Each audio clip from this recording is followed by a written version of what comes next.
Hello दोस्तों, ये मेरी पहली वीडियो है ई कॉमर्स मार्केट प्लेसेस पर। और ये बेसिकली वीडियो बनाने का पर्पस ये है कि लोगों को ज़्यादा से ज़्यादा अवेयर करा जाए B2C मार्केट प्लेसेस के बारे में। और जो लोग इंटरेस्टेड हैं अपने बिज़नेस को ऑनलाइन करने के अंदर, या जो चाहते हैं कि हम बिज़नेस ऑनलाइन करें, कैसे करना है, क्या क्या प्लेटफॉर्म्स अवेलेबल हैं, क्या क्या ऑप्शंस हैं उनके पास, और कैसे वो उसमें स्केल कर सकते हैं, और क्या गलतियां हैं जो उन्हें नहीं करनी है इसमें आगे बढ़ने के लिए। तो इसमें बेसिकली हमने इसे दो जो प्लेटफॉर्म मॉडल्स हैं, इसे दो तरीके के प्लेटफॉर्म मॉडल में डिवाइड करा है। एक तो अपना ओपन प्लेटफॉर्म मॉडल है, जिसके अंदर आपके अमेजोन, फ्लिपकार्ट, मीशो, स्नैपडील, बड़े बड़े जो प्लेयर्स हैं वो इसके अंदर आते हैं। ईबे, जियो मार्ट, शॉपक्लूज, पेटीएम, इनके अलावा भी काफ़ी सारे वो हैं, बट वो कुछ स्पेसिफिक निशेस के अंदर वो डील करते हैं। अब इसके अंदर जो सबसे ज़्यादा इंडिया में जो पॉपुलर और तीन मेजर हैं, अमेजोन, फ्लिपकार्ट और मीशो। अब जो एक नया डेवलपमेंट आ रहा है इस बार, वो आ रहा है जियो मार्ट का। आप सबको पता ही होगा, जैसे जियो ने अपने सिम्स लॉन्च करे थे, टेलीकॉम में एंट्री करी थी, तो उसने पूरा मार्केट डिस्टर्ब कर दिया। ऐसे ही जियो फाइबर उसका बहुत अच्छा चल रहा है।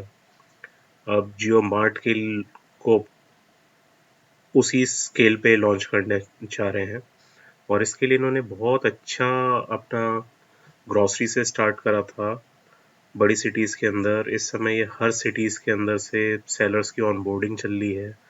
मैं ऑनबोर्ड हो चुका हूँ और ऑर्डर्स भी आ रहे हैं, ठीक ठाक ऑर्डर हैं, क्योंकि अभी भी इनके प्लेटफॉर्म पे काम चल रहा है, अभी बीटा वर्जन के अंदर है। तो मैं रिकमेंड करूँगा कि सेलर्स इस प्लेटफॉर्म के ऊपर भी रजिस्टर करें।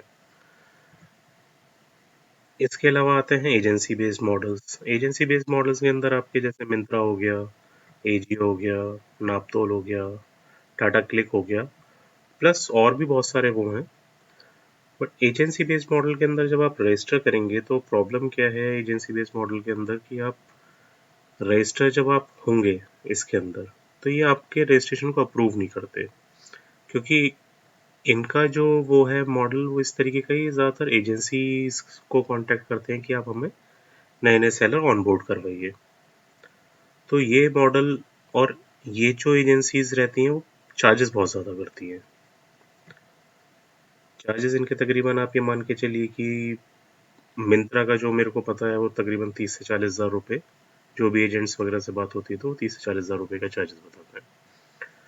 Benefits of online market places. अब बेसिकली इन मार्केट प्लेसेस से हमें क्या फ़ायदा है और जो कस्टमर है उसे क्या फ़ायदा है। तो मार्केट प्लेसेस का जो मेन वो है कि एक तो आपका एक एडिशनल सोर्स ऑफ रेवेन्यू है। मान लीजिए आप एक आपकी एक मार्केट के अंदर शॉप है और आप अपने बिजनेस को ऑनलाइन लेके आ रहे हैं, तो आपका एक एडिशनल सोर्स ऑफ रेवेन्यू बन रहा है, और मार्केटिंग कॉस्ट घट रहा है, क्योंकि बड़े बड़े प्लेयर्स हैं, अमेजोन है, फ्लिपकार्ट है, ये अपना प्रमोशन बहुत अच्छे से करते हैं, मार्केटिंग में बहुत अच्छा पैसा खर्च करते हैं, जिससे इनके पास प्लेटफॉर्म पे लाखों करोड़ों विजिटर्स रहते हैं जो आपके प्रोडक्ट को देखेंगे, तो आपका मार्केटिंग कॉस्ट वहाँ से घटता है। और कस्टमर को ये बेनिफिट है कि वहाँ पे बहुत ज़्यादा कॉम्पिटिटिवनेस रहती है, काफ़ी सारे सेलर्स होते हैं, तो एक ही चीज़ के कस्टमर को बहुत सारे ऑप्शन मिलते हैं। प्राइस का कंपैरिजन बहुत अच्छा रहता है वहाँ पर, और आपका प्रोडक्ट चौबीसों घंटे बिकता है। एक ऑफलाइन स्टोर के अंदर आप एक लिमिटेड विजिबिलिटी रहती है कि एक टाइम के बाद बंद करना है उसे। यहाँ चौबीसों घंटे प्रोडक्ट अवेलेबल है। और मार्केट प्लेस पे थोड़ा सा कमीशन जाता है, बट मार्केट प्लेस के बिजनेस का मतलब है कि आप वॉल्यूम ऑफ बिजनेस करेंगे, आप थोड़ा बहुत बिजनेस नहीं करेंगे। आप अगर 10, 20, 30, 40, 50 ऑर्डर प्रोसेस कर रहे हैं एक दिन के अंदर, तो आप ऑनलाइन में बिजनेस नहीं कर रहे, क्योंकि ऑनलाइन बिजनेस में जब इतने लाखों कस्टमर्स के बीच आप पहुंच रहे हो, तो आपको चाहिए कि आपका जो रीच है वो बहुत ज़्यादा होनी चाहिए, ऑर्डर्स आपके पास ज़्यादा होने चाहिए। तो रिक्वायरमेंट्स क्या है, जब हम आप ना बेसिकली हम बिजनेस को रजिस्टर करना है तो हमें क्या क्या चीज़ें चाहिए। अमेजोन पे हम रजिस्टर कर रहे हैं, फ्लिपकार्ट पे कर रहे हैं, तो हमें क्या क्या चाहिए। एक हमें अपना वैलिड बिजनेस रजिस्ट्रेशन चाहिए, जीएसटी हो गया,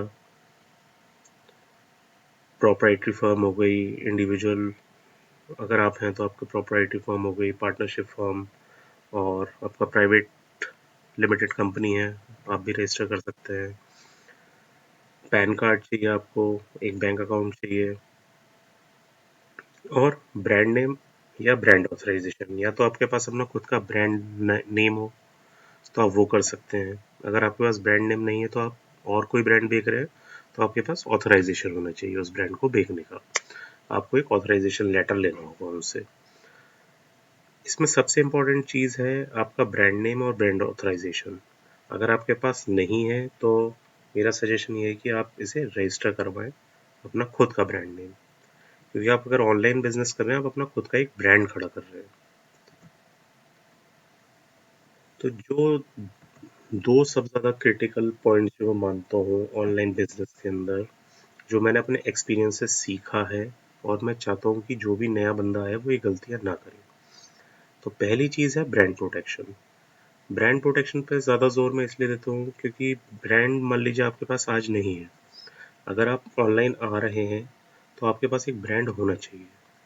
आप और किसी का ब्रांड ऑथराइजेशन लेके माल बेच रहे हैं, आप उस ब्रांड को प्रमोट कर रहे हैं, और कल को वो ब्रांड दूसरे को ऑथराइजेशन दे देगी। जैसे आज आपको दे रखा है ऑथराइजेशन, कल को और किसी को ऑथराइजेशन दे देगी और वो माल बेचने लगेगा। वो बेनिफिट किसको होगा अल्टीमेटली? उस ब्रांड को बेनिफिट होगा जिसने आपको ऑथराइजेशन दिया है। तो इसलिए मैं रिकमेंड करता हूँ कि आप लोग खुद का ब्रांड नेम रजिस्टर करें। रजिस्ट्रेशन में 6 महीने का टाइम जाता है, बट आप अपना जो भी काम करें अपने उस ब्रांड के ऊपर ही करें, तो उससे आपको लॉन्ग टर्म में बहुत बेनिफिट होगा, बहुत ज़्यादा।